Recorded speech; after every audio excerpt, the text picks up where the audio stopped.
Hey everybody, Papa Wiggs here with Wiggs. We're gonna go over Thursday and Friday's start sets. So with that, I'll jump right in, Wiggs, and start with my starts. So in the Baltimore Kansas City game, I've got Zay Flowers and Derrick Henry. I know um, some people may be asking, well, isn't Derrick Henry, start guy every week? I don't think he is. I think Derrick Henry is at the point in his career where he's not really a must start. That's just my opinion. Um, so, especially given the situation there in Baltimore. But with that being said, uh, KC doesn't isn't very good at the run defense. I think Derrick Henry's going to have a really good game. I think I had mentioned in our sleepers about Justice Hill also. So uh, so I think Derrick Henry's going to have a good game. I think he's going to be when they're in the red zone. I think he's definitely going to be the red zone guy. So I mean, with with that, I think. Uh, that makes him a must start for this game because I could see him getting one maybe two touchdowns against Casey. Given where they're at, so for me, I think Derrick Henry is going to be pushing, possibly pushing the 100-yard mark. Uh, uh, and one, maybe two touchdowns. As everybody knows, Henry's not usually active in the passing game, so I don't expect him to be very active there. Zay Flowers, I think Zay Flowers um, doesn't get his flowers, no pun intended. But I think that I think he's on track to have a good year. Last year in the championship game, um, kind of he kind of tore up KC. So I think he's gonna have another big game. I don't think Kansas City's gonna have an answer for him. And I think Wiggs had Bateman as his sleeper, and so given the fact that they got Bateman, they got Andrews, uh, and stuff. I think Flowers is going to have some opportunities there, and he's definitely someone that should be started against KC. Now in the Green Bay Philadelphia game, my two must starts are, or my two starts are Jaden Reed and Devontae Smith. Jaden Reed, I think, is could have a better year than Watson, and the only reason I say that is because I still am not completely sold that Watson is going to stay injury free this year. Maybe he will. He says he's figured it out. He's went to a bunch of different specialists about his hamstring and stuff. I'm not sold on it yet until I see it. I also think that Jaden Reed proved something last year. I don't know what you think about that, Wiggs, but and I'm sure you'll talk about it here on yours. So I think Jaden Reed is that along with a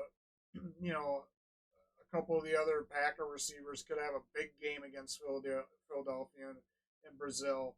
I think Jaden Reed is the one that to me is that's probably going to have the biggest game.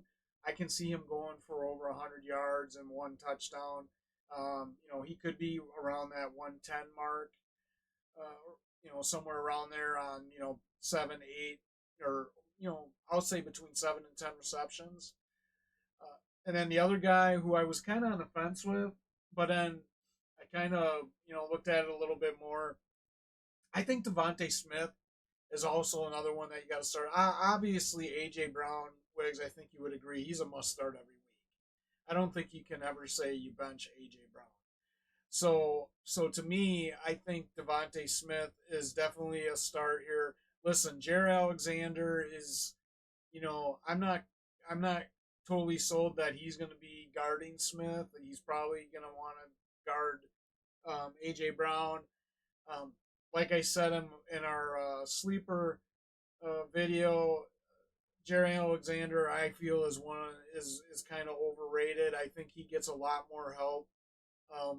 When you sit down and actually watch the tape, which I have on some of his games, he gets a lot of help and he takes a lot of credit because he's got a big ego.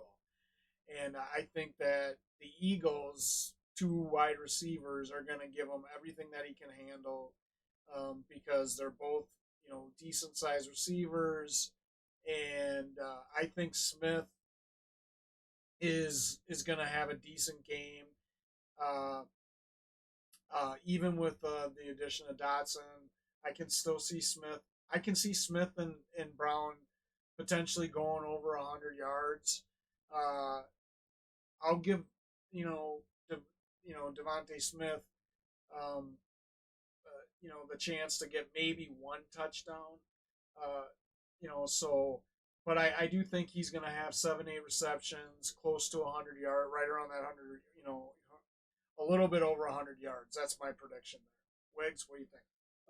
Going into this Baltimore Chiefs game, I think Zay Flowers is still like the clear cut one guy in this offense, and I think for most people they tend to be a little bit hesitant whether to start him or not because he was kind of back and forth last year, never consistent. But I think this year we might see a little more consistency just due to the fact that we see Mark Andrews back in the offense. And I think Andrews is going to draw a lot of attention from defenses because they really didn't have him a whole lot last year, just due to the injury that he suffered. And Zay Flowers started coming to life there towards the second half of the season when Andrews was gone, but he was also getting all the coverage and attention because Andrew wasn't there. So I think starting Zay Flowers here in this week one, even at just a flex, um, is a great option out there. It was his rookie year last year too. Yeah, so it was a little tougher. So inconsistency doesn't surprise me. Yeah, but I think he'll be a little more consistent this year. I don't think he's going to go crazy, but I can see him being around like 900 yards and a few touchdowns. So, and I think we'll see probably, I don't know, like anywhere from 80 to 100 yards here in this game. And I think he's actually going to end up with a touchdown at some point as well. Yeah, because he's got some good speed. At any point, he could break yeah, up I could see like a reception. 30 or 40 yard touchdown here in this game because he's quick with the feet. I didn't take anyone from Kansas City just because I don't really know who the receiver is going to be in that offense. You got a lot of hype around both Rice and Worthy. I just could care less to put either one of them in here. And to be quite honest, I think the majority of the community is sitting there thinking both Rice and Worthy are must starts. So I just kind of left it blank there because I don't know if I'd start either of them. Maybe at a flex, but moving on from there, I do have Jaden Reed. I think he, at some point in this year, is going to separate himself from the pack in this receiving core. I think he's going to be the clear-cut one by the end of the year. I'm expecting over 100 yards here from him, probably around the 110, 115, right around what you said, and then probably a touchdown here. I think he's going to be one of three guys receiving touchdowns here in this game from Love. I said that in our sleeper video yesterday as well. I just think Love is going to have a really good game. I'm predicting like 340 to 350 yards out of Love with 3 or 4 touchdowns thrown. I think Reed will be on the receiving end of one of those for sure. And then moving on to Dontavian Wicks. Yes, I know I had him on my sleeper list yesterday, but I have a gut feeling he's going to have a really good game. I know Christian Watson had an injury scare yesterday, actually, which also sways me away from having Watson as a starter, but he said he's okay today, whatever, but I don't know. Dobbs is still up in the air too, so and I think we both agree that if Dobbs or Watson or both of them are out of that game, that for me personally, I had Wicks as a sleeper. That would move him out of a sleeper to a start. And I can see that, and I think we said that yesterday, Wiggs. So I don't blame you for putting him here because I think, I definitely think if those guys play, he's still maybe a sleeper, but if either one of those guys are out, Wicks is definitely a starter. And I have a bold prediction here. I think Wicks is going to surpass Watson on the step chart. I think he's actually going to end up being the wide receiver too here. I think he jumps Dobbs and Watson throughout the year because I think he's really talented and super young. It was his rookie year last year, if I'm not mistaken, too, right? I think both these guys are rookies, so I could see like him being one of Love's like top 2 targets. I think Reed and Wicks are bound to have great years this year. Well, and he's a guy that they like to go deep to. Yep. So at any point he can pop off a 60-yard touchdown. That might be his only reception for a game, but a 60-yard touchdown, that's 13 points right there, that's basically. 13 points right there. So I didn't put Devontae Smith on this list, but that's just due to the fact that I think Devontae Smith is a must start every week. In my opinion, he's a top 20 wide receiver, so I don't really look too much into him because I think wherever you draft him, I think he's a wide receiver too or a flex at any given time. yeah, we'll see how it goes with him. I may agree with you after the first few games, but he just signed a contract with them, and I think he's still got to prove that. So, but that leads us into our sits, right? Yep. All right, so here's my sits, and I know some of you might think that I'm crazy here on at least one of them, but my first one is Nelson Aguilar. I know some people are saying, well, I wasn't even looking at him. He's not. Well, listen, he is their third wide receiver in their depth chart there at Baltimore. He didn't have a very good game against Kansas City last year in the conference championship. I just don't see him being a factor in this game at all. And if you are considering trying to, if you're desperate and you were looking at possibly putting him as a flex, hopefully you have other choices because I don't think you want to start him. My next one, which I'm sure people are going to say you're crazy, Papa Wiggs, but I really think Xavier Worthy is getting. Don't get me wrong. I'm really high on a lot of the wide receivers in this draft class. I think Worthy was getting a lot of the hype initially in the preseason because there was a lot of people that thought that Rice was going to be out a good 8 to 10 games this year. Rice isn't going to be out this year. Rice is going to be in there. And even though Rice wasn't suited up in preseason and stuff, he still was practicing with the Chiefs. He could still practice with them. So he wasn't losing anything. So I don't think Worthy is gonna have a great game against this Baltimore defense. I think Baltimore did a decent job against Rice last year in the conference championship. So I'm not convinced Rice is going to have a solid game. I think that this is a game where you're going to see Travis Kelce and Perrine and some other targets, that Mahomes is going to have to go to, because I think Worthy's going to struggle against this Baltimore defense. That's why I got him as a sit. Take it for what it's worth. I know a lot of people are high on him, but you got to remember he's still a rookie. And then in the Green Bay Philadelphia game, listen, I got Musgrave and Goddard as sits in this game. I'm really not. Musgrave could be splitting refs with Kraft from Green Bay, and I even though I think Love's going to be looking at them, Baltimore's got a great history, the Eagles have got a great history against tight ends, so I don't see this as I see this as a Green Bay wide receiver game personally. I think the wide receivers for Green Bay are going to have a field day. I don't think Musgrave's going to have a big game. So if you have a better option at tight end, I'd go with that. Same with Goddard. Listen, I'm not sold on Goddard this year. I think that I think a couple things. One, I think the addition of Dotson is going to cut into Goddard's production because Dotson has really been impressing the offensive coordinator. And two, I just think against this Green Bay defense, which I feel is sometimes underrated, a lot of people don't give them their props. I just don't think Goddard's going to be a big factor in this game. That's just my opinion. I think if anything, Gainwell is going to have more of an impact out of the tight end running backs for Philadelphia than Goddard will. So that's why I'm recommending Goddard on the sit list. Yeah, for me, Christian Watson, I kind of touched on it earlier. He's just I don't know.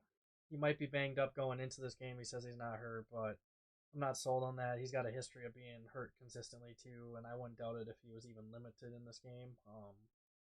And if he is limited, that's just going to open up the window for other players like Wicks and etc. But moving on, Luke Musgrave. I'm not sold on him being the guy at tight end in this offense at all this year. I think him and Kraft they might even have a 50-50 split here at tight end this year. Kraft came in after Musgrave got hurt last year, and he actually performed pretty well. And even prior to that, he was still having a few good games there, all producing Musgrave. So I could totally see Kraft having more of an impact than Musgrave in a lot of games. Um, I'd personally sway away from him. Hopefully, he's not your tight end one. Ideally, he's your backup, but um, just wanted to throw that out there. And then Goddard, I'm kind of on the same page. I don't think he's going to have much of an impact in this game, and I think them adding in Dotson is going to chip away a little bit at his production, and that's already a limited production because you already have Brown and Smith, and then you also have Barkley now. So I don't know if Goddard's really going to be a big target in this offense at all this year yet. Time only tell. I personally would like him more so as a backup on my team than a starter, so I I'd think sit he's him a for the little week. overrated So. this year. From Well, not because he's not a good player. I just think that he's to me his average ranking right or his ranking right now to me is high.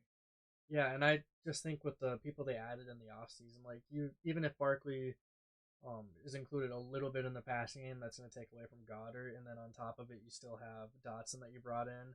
I know I have him as a must sit still, but he is going to chip away a little bit at Goddard's looks within the offense, and then you still have Gainwell, so like that. I think he's in a crowded group of really talented players, and he's just gonna kind of get lost there a little bit. And then moving on to Jahan Dotson, I think that at least this week he's not going to have much of an impact. He's still new to the offense. Like he could be picking it up quick. I just don't think he's really going to do too much when you have AJ Brown and Smith on the field. And he never really created too much separation there as a wide receiver too in the Commanders' offense. And yes, the quarterback situation is not great, but he hasn't really proven anything to me to be an option at starting at flex yet in his career. You can maybe make an argument here later in the season if him and Hurts have a good connection because you never know. He could out of nowhere overtake Smith in a few games. So um, he might, you know, produce you one like touchdown a game where he's going deep because he does have that breakoff potential of breaking, a defender's ankles basically and getting by him because he's got the speed. I don't know with this offense because Smith kind of does the same thing, and Brown even has that acceleration himself. So it's hard to judge. Yeah, I think this is the only one I don't agree. Probably don't agree with you on, in the sense that I don't necessarily think that he's a sit, but I agree with you. He's depending on the league you're in, if you're in a 12-man league and stuff, you might have some better options and stuff like that.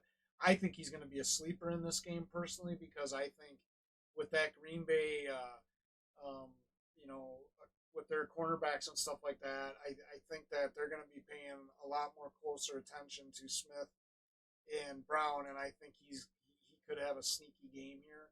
But I mean, I all your points I can see, totally understand. I mean, if you have a better option, obviously you go with your better option. I think that I still think he has that sleeper potential in this game. Just because of what I said there, but I totally see your points as well. So, anything else you want to add, Wiggs, on this one? No, I think we're good. All right. Well, hey everybody, remember check us out, Fantasy Fools PPR on YouTube, uh, Snapchat, X, TikTok, Instagram. Like, subscribe, share. Let us know if you got any feedback. Hopefully, you find this information beneficial. And with that, we'll see you next time.